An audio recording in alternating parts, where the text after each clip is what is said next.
Hello Insta, bonsoir à tous. J'ai mis le petit filtre de Noël en ce premier jour de l'Avent. J'espère que vous allez bien, que vous avez passé une bonne journée. Bienvenue sur ce live 144 sur 365. Et si vous regardez en replay, n'hésitez pas à commenter. Coucou Claudia. Bonjour, l'Institut by le Spa. Oh, le filtre. Oui, j'ai mis un filtre de Noël, Claudia, comme c'est le premier jour de l'Avent. Cette journée a été très dense, mais je l'avais beaucoup attendue, donc parce que j'avais envie de vous envoyer mon premier reel de l'Avent, ma première pépite de l'Avent. Et puis c'était le premier atelier dans le passage aujourd'hui, et voilà, quelle journée, elle a été vraiment très dense. J'arrive à faire ce live pas trop tard, donc je suis à très dense. Non, Claudia, je vais pas danser en live. Non, pas là en tout cas. Peut-être un jour, mais pas ce soir. Ce soir, je voudrais vous parler un petit peu, déjà exprimer ma gratitude. Parce que oui, puis aujourd'hui il y a une nouvelle personne qui est entrée dans le passage, donc j'étais super contente.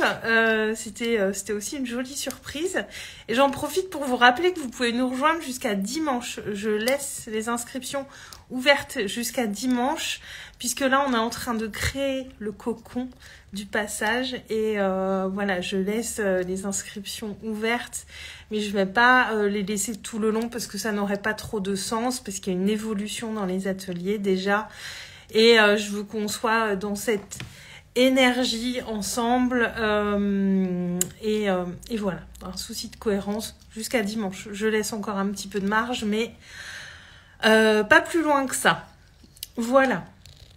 Et je voudrais vous parler un petit peu comme c'est important quand on entreprend, de s'observer et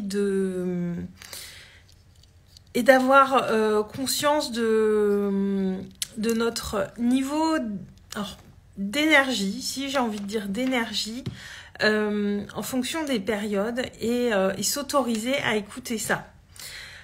Quand on est salarié, on travaille 8 heures par jour, on est sur un rythme qui est bien calé, bien rodé, et c'est un peu difficile de dire « Oui, mais aujourd'hui, j'ai pas d'énergie, donc je vais pas travailler aujourd'hui, je viendrai demain. » On n'a pas cette liberté-là dans le salariat. Et quand on est entrepreneur, c'est un tout autre schéma qui se met en place, puisque je vous en ai pas mal parlé cette semaine déjà. Il y a des jours où on va être très productif, où on va avoir beaucoup d'énergie, où on va être... On va abattre beaucoup de choses, et ça va se faire avec beaucoup de fluidité. Coucou Nicolas. Et ça va se faire avec beaucoup de fluidité et beaucoup de facilité. Et puis il y a ces moments où on a plus besoin d'aller à l'intérieur de soi, ou alors de prendre soin de soi. Et puis parfois on peut travailler tout le week-end et prendre des jours off en semaine. On a cette liberté-là en tant qu'entrepreneur. Ben moi ça va très bien Nicolas, très très bonne journée, très très bonne journée, donc ça va très bien, je te remercie. Et toi, j'espère que tu vas bien. Et quand on sort du salariat et qu'on devient entrepreneur, parfois on a un petit peu de mal à sortir de ces schémas-là. On va se mettre des injonctions un petit peu tout seul, à travailler tous les jours, à travailler sur un rythme régulier, à continuer à prendre forcément ses week-ends off, et à rester un petit peu sur ce mode de travail qui est un petit peu calé sur le salariat. Et il se passe ça pourquoi ? Parce que quand on a connu ça pendant très longtemps, et qu'on n'a connu rien d'autre, en tout cas pour ce qui concerne le cadre du travail, on se dit que c'est comme ça que les choses doivent se passer, et on n'envisage pas forcément de faire les choses différemment, et on ne va pas forcément être très observateur de ces mouvements d'énergie qui nous traversent, de ces moments où on est vraiment dans une dynamique de travail intense, et de ces moments où on a plus besoin de ralentir. si on entreprend, c'est aussi quand même pour ça, pour pouvoir avoir cette liberté de travailler comme on en a envie. Et quand, même moi, au début, hein, quand j'entreprenais, je me disais non, je travaille pas le week-end, non, je travaille allez, tant de temps tous les jours pour mon entreprise. Alors qu'en vrai, c'est pas comme ça que ça se passe. Il y a des moments où on va être vraiment, vraiment productif et des moments où on a besoin de prendre du repos. Sachant que les moments de ralentissement sont aussi les moments qui vont nous permettre d'accélérer. Parce que c'est dans les ralentissements qu'il y a les plus grandes accélérations et on est dans un schéma complètement différent. Moi, j'adore travailler le dimanche parce que je suis pas dérangée le dimanche, c'est une journée qui est très calme et quand je suis chez moi le dimanche, j'adore travailler le dimanche et avant, je m'autorisais pas ça en fait. Je me disais, c'est pas normal, y a un souci. Et alors qu'en fait, maintenant, je m'autorise et je me dis, bah voilà, j'aime bien travailler le dimanche, donc je travaille à fond le dimanche. Et puis certains dimanches, je ne fais rien. Mais j'écoute vraiment ça. Et l'intérêt d'écouter ça, c'est que quand on est dans ces moments où on est à fond, coucou Adeline, bah comme je vous disais, on va être hyper productif. Les choses vont se faire avec beaucoup de fluidité. Avec beaucoup de rapidité. Et pourquoi? Parce qu'on est dans le flow, on est vraiment dans cette dynamique-là où on avance bien. Et si on vient en force chercher à avancer quand on est dans une phase où on a plus besoin de repos ou de ralenti ou de mettre notre cerveau en pause, et ben on va aller en force et on va pas beaucoup avancer. Gros bisous aussi, Adeline. Ça me fait plaisir de te voir là, ça fait longtemps. Et c'est important de comprendre ça, je trouve, parce que quand on sort du salariat, on va pas forcément écouter ces phases-là. On se pose des injonctions, on s'autorise pas à regarder un film en plein milieu de l'après-midi si on a envie, ou à sortir un petit peu de cet emploi du temps bien calé qu'on s'est imposé un petit peu tout seul. Et pourtant, c'est vraiment important parce que ça fait partie de prendre soin de ses énergies. Et je crois que quand on est entrepreneur, c'est vraiment un truc qui est central, de prendre soin de ses énergies, de rester dans son centre et de ne pas se laisser polluer par des injonctions extérieures ou des injonctions qu'on se met soi-même. C'est perturbant au début quand on sort du salariat de se dire ça parce qu'on est habitué à ce rythme de travail de 8 heures par jour et c'est comme ça qu'il faut faire et pas autrement.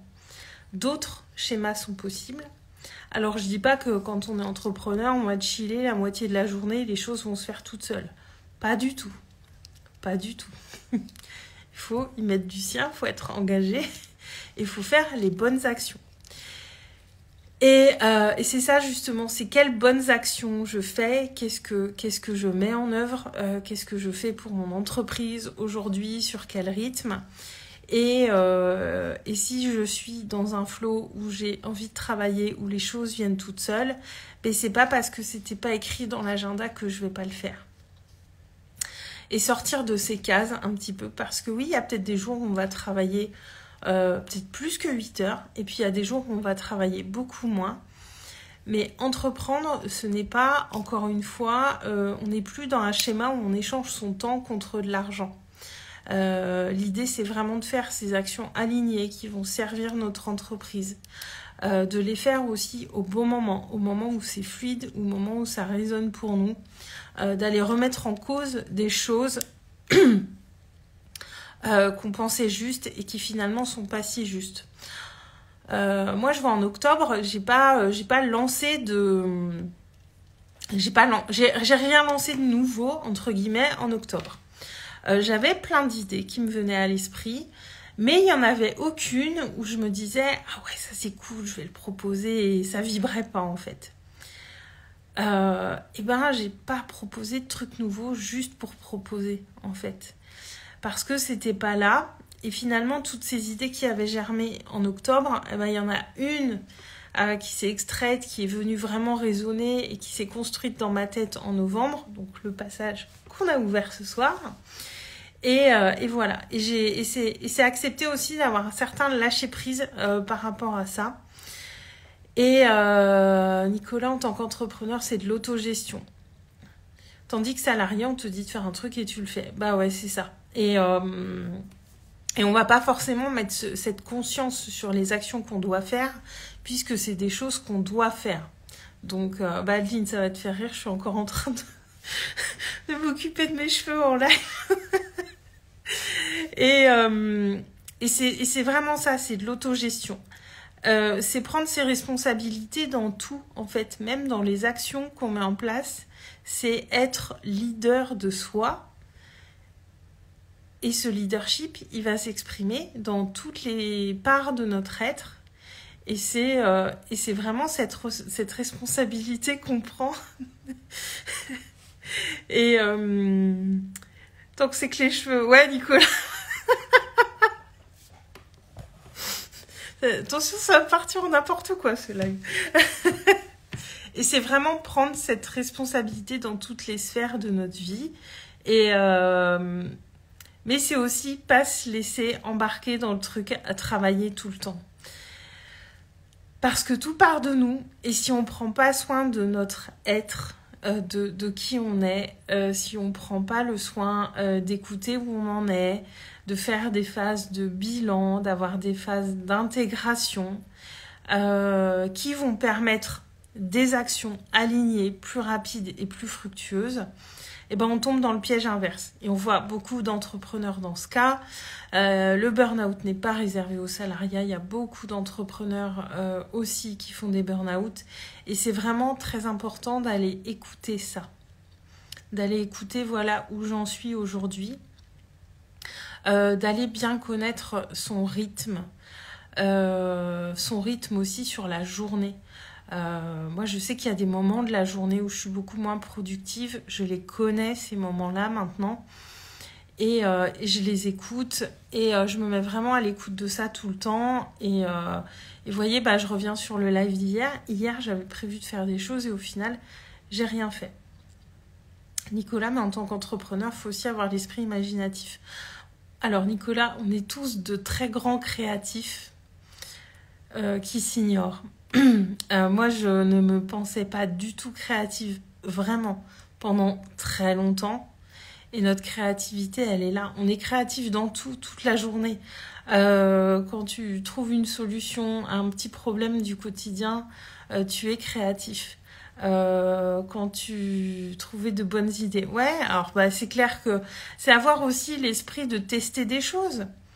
Accepter que tout ne marchera peut-être pas, mais de tester des choses. On a toujours des leçons à tirer dans tout. On a tous une grande créativité, on a tous un grand pouvoir créateur. C'est juste qu'on l'ignore. Et moi, c'est vraiment ça que ça m'a appris, l'entrepreneuriat, de voir toute cette créativité qui était là et que j'osais pas laisser s'exprimer justement parce que je m'enfermais un petit peu toute seule dans des cases. Et connaître les cases, ça permet d'en sortir, comme dirait Marie. Mais on est vraiment tous très, très, très créatifs. On est très créatifs à partir du moment où on œuvre depuis notre zone de génie, à partir du moment où on s'autorise à aller dans des espaces qu'on maîtrise peut-être moins. Et arrête, tu vas me tenter. Ah moi personnellement, enfin, je dis pas que l'entrepreneuriat est fait pour tout le monde, parce que j'en sais rien, en fait. Sans doute pas. Mais moi, c'est l'espace où j'ai de la liberté, c'est l'espace où je peux faire ce que j'ai envie. Et ça veut pas dire que c'est facile, hein. Attention, hein, mais comme dans tout est équilibre. Et il y a des difficultés qu'on n'a pas dans le salariat qu'on va rencontrer en étant entrepreneur. Et voilà, mais qu'est-ce qu'on veut pour nous, en fait? C'est ça la vraie bonne question à se poser. Qu'est-ce qu'on veut pour nous? Qu'est-ce qu'on veut créer pour nous? Qu'est-ce qu'on veut créer pour notre vie?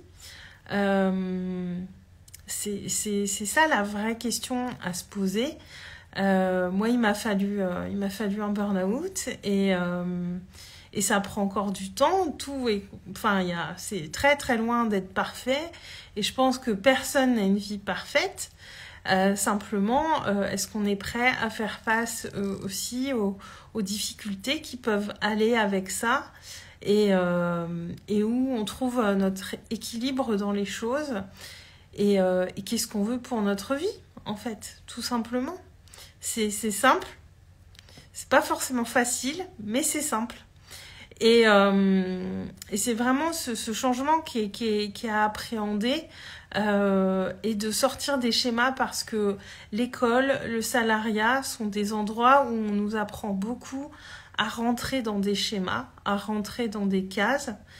Et par contre, on nous apprend pas trop à en sortir, voire pas du tout. Et à Sylvie qui nous a rejoint. Coucou Sylvie. Nicolas, simple mais pas facile en effet. Non, c'est pas facile. Oui, recoucou, Sylvie est avec nous dans le passage. Et non, il y a beaucoup de choses comme ça qui sont simples mais pas forcément faciles. Et pas facile dans le sens où on prend notre responsabilité, où on prend notre décision, où on choisit d'œuvrer dans ce qui est juste pour nous, en acceptant aussi les difficultés qui vont avec, les peurs qui vont avec, ces choses auxquelles on s'attend pas forcément. Et c'est une question de choix. Et qu'est-ce que je veux pour ma vie? En fait, c'est ça, cette vraie bonne question à se poser. Et qui j'ai envie d'être et qu'est-ce que j'ai envie de créer. Et à partir de là, s'autoriser petit à petit à sortir des cases parce qu'on sort pas de toutes les cases tout d'un coup. Tout ça, c'est un processus qui prend du temps, d'autant qu'on ne nous apprend pas et que, vous voyez, moi personnellement, j'avais très très peu de modèles d'entrepreneurs autour de moi. Aujourd'hui, j'en ai parce que je suis allée les chercher et j'ai bien compris l'importance de l'entourage, donc je m'entoure de personnes qui m'inspirent. Mais voilà, on n'a pas forcément tous des entrepreneurs autour de nous pour nous montrer ce modèle-là. Et tu sais que si tu te casses la figure, c'est aussi de ta responsabilité.